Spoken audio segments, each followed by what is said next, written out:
Shalom, damai di hatiku. Kembali bertemu dengan saya, Pendeta Jonathan F. Lupulalang, pada hari Kamis tanggal 21 April tahun 2022. Mari kita tunduk kepala, minta pertolongan Roh Kudus untuk pembacaan dan pemberitaan firman Allah. Mari kita berdoa. Tuhan Yesus, sekarang ini kami mau membaca dan menyampaikan firman. Urapilah hamba-Mu, urapilah para pendengar, supaya kami mendapatkan kebenaran firman Tuhan dengan sebaik-baik mungkin. Roh Kudus memimpin kami semua. Dalam nama Tuhan Yesus kami berdoa. Amin. Mari kita baca firman Tuhan. Yang pertama diambil dari dari Matius pasal 26 ayat yang ke-14 sampai dengan 16. Firman Tuhan berkata begini. Kemudian pergilah seorang dari ke-12 murid itu yang bernama Yudas Iskariot kepada imam yang kepala. Ia berkata, apa yang hendak kamu berikan kepadaku, supaya aku menyerahkan Yesus kepada kamu? Mereka membayar 30 uang perak kepadanya. Dan mulailah saat itu ia mencari kesempatan yang baik untuk menyerahkan Yesus. Pembacaan yang kedua diambil dari 1 Timotius pasal yang ke-6 ayat yang ke-10 yang berkata begini. Karena akar segala kejahatan ialah cinta uang. Sebab oleh memburu uanglah beberapa orang telah menyimpang dari iman dan menyiksa dirinya dengan berbagai-bagai duka. Demikian firman Allah yang berbahagia kita membaca, mendengar, dan melakukan firman Allah.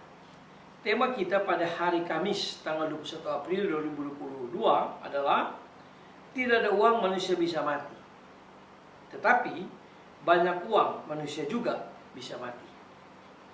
Nah, saudara-saudara yang saya kasih dalam Tuhan Kristus, kenapa saya katakan tidak ada uang manusia bisa mati dan banyak uang manusia juga bisa mati? Karena itu sudah terbukti.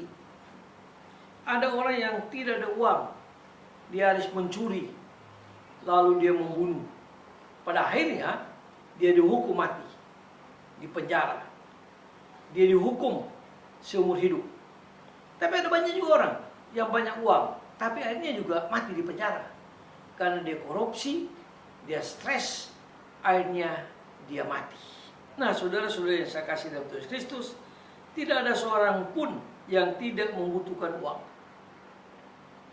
Zaman sekarang, uang seolah-olah menjadi barang yang paling dicari oleh semua manusia. Seolah-olah tanpa uang orang akan mati. Tapi juga banyak uang orang akan mati. Nah, saudara-saudara yang saya kasih dalam Tuhan Kristus, orang bekerja dari pagi sampai malam untuk uang. Uang menjadi tujuan utamanya. Bukan lagi Tuhan yang menjadi tujuan utamanya, tetapi sudah uang. Itulah sebabnya ada pujian mengatakan apa yang dicari uang, uang, uang, uang, dan uang. Nah, saudara-saudara yang saya kasih dalam Tuhan Kristus, ajakan Tuhan Yesus dalam Markus pasal 6 ayat 10, dia mengatakan alangkah sukarnya seorang yang beruang banyak masuk ke dalam kerajaan surga. Ini sesuatu ajakan Tuhan Yesus yang sangat radikal dan keras sekali kepada orang yang banyak uang maupun kepada orang yang tidak punya uang.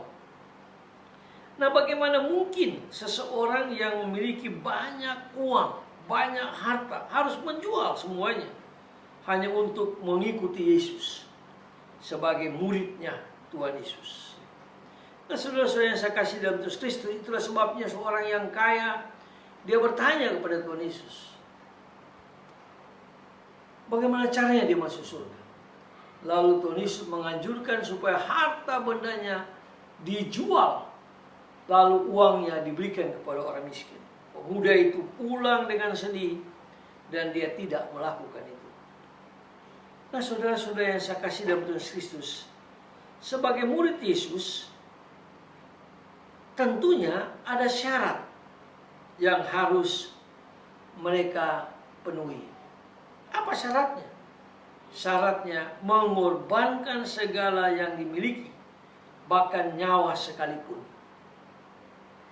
Kita sebagai murid diminta menyerahkan diri seluruhnya kepada Kristus, sehingga diri kita bukan lagi menjadi milik kita, melainkan menjadi milik Kristus. Itu yang dikatakan oleh Rasul Paulus dalam 2 Korintus pasal yang ke-5 ayat 21.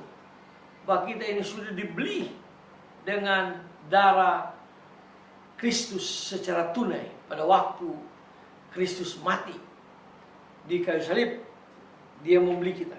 Istilah bahasa Yunani yang dikatakan di ex agorazo, dibeli dari pasar dosa. Itulah sebabnya kita harus menyerahkan diri kita seluruhnya kepada Tuhan Yesus. Yesus tidak pernah melarang kita untuk memiliki uang yang banyak atau harta yang banyak. Tetapi jangan sampai kita menjadikan harta atau uang itu sebagai ilah, sebagai dewa kita. Kalau tanpa uang maka kita pun akan mati. Banyak uang kita pun akan mati. Nah, saudara-saudara yang saya kasih dalam Tuhan Kristus, orang sederhana sekalipun kalau mendewakan, mengilahkan uang atau harta miliknya, dia pasti tidak layak masuk dalam kerajaan surga. Karena dikatakan oleh Paulus kepada Timotius, akar segala macam kejahatan adalah cinta uang. Dan oranglah yang memburu uang, maka imannya akan jatuh ke dalam uang itu. Nah, saudara-saudara yang saya kasih dalam Tuhan Kristus, itulah sebabnya Tuhan Yesus berkata pada murid-muridnya, kesusahan sehari cukuplah untuk sehari. Itulah sebabnya kita perlu mencukupkan diri kita sendiri. Kita harus bersyukur dengan apa yang Tuhan sudah berikan kepada kita. Kita perlu bersyukur akan keberadaan kita yang Tuhan Yesus sudah berikan. Nah, saudara-saudara yang saya kasih dalam Tuhan Kristus, bagaimana dengan praktek hidup kita selama ini dalam memperlakukan uang atau harta kita? Apakah kita sudah mempergunakan uang itu dengan sebaik-baik mungkin untuk kemuliaan nama Tuhan Yesus? Karena sekali lagi, kita sudah dibeli oleh Kristus tak kala dia mati, dia bangkit dan dia pulang ke surga. Dia telah menyediakan harta yang kekal di surga. Maka kita pun harus mencari Tuhan. Bukan berarti kita tidak perlu banyak uang. Uang baik kalau kita pergunakan dengan baik. Uang dapat membeli segala macam perabot rumah. Tapi uang tidak dapat membeli suasana rumah. Banyak orang yang banyak uang tapi suasana rumahnya seperti di kebun binatang. Uang dapat membeli segala macam buku, tapi uang tidak dapat membeli ilmu pengetahuan. Kecuali dia sekolah yang benar, lalu dia mendapatkan gelar yang benar. Sekarang ini banyak orang yang banyak uang, yang punya uang, tapi mencari gelar dengan membeli. Itu pun tidak benar. Uang dapat membeli obat, bahkan pergi ke berbagai-bagai dokter, tapi uang tidak dapat membeli nafas hidup. Nafas hidup itu adalah milik Kristus. Itulah sebabnya Paulus berkata dalam Roma, mati atau hidup kita ada di tangan Tuhan. Ada uang atau tidak ada uang, banyak uang atau tidak ada uang, semuanya adalah milik daripada Tuhan Yesus sendiri. Pascal berkata, dalam hati manusia ada satu kekosongan, dan kekosongan itu tidak dapat diisi oleh uang, oleh harta, oleh berbagai-bagai hal. Kekosongan itu hanya dapat diisi oleh Sang Pencipta hati, yaitu Tuhan kita Yesus Kristus. Itulah sebabnya marilah kita bertobat, lalu kita minta Yesus tinggal dalam hidup kita, sehingga ada uang atau tidak uang, kita pasti akan diberkati Tuhan. Kita pasti akan disertai Tuhan, kita pasti akan memiliki damai yang kekal itu. Mari kita tunduk kepala, kita berdoa. Tuhan Yesus, terima kasih atas firman. Ajar kami Tuhan supaya kami mencari Tuhan. Dan ajar kami Tuhan supaya kami tidak mengilahkan uang atau harta kami. Karena kami tahu mati atau hidup kami ada di tangan Tuhan Yesus. Ampuni kami Tuhan jikalau kami terlalu mengandalkan uang atau harta kami. Dengarlah doa kami Tuhan Yesus, dalam nama Yesus kami berdoa dan bersyukur. Amin. Sampai kita bertemu di kesempatan yang lain.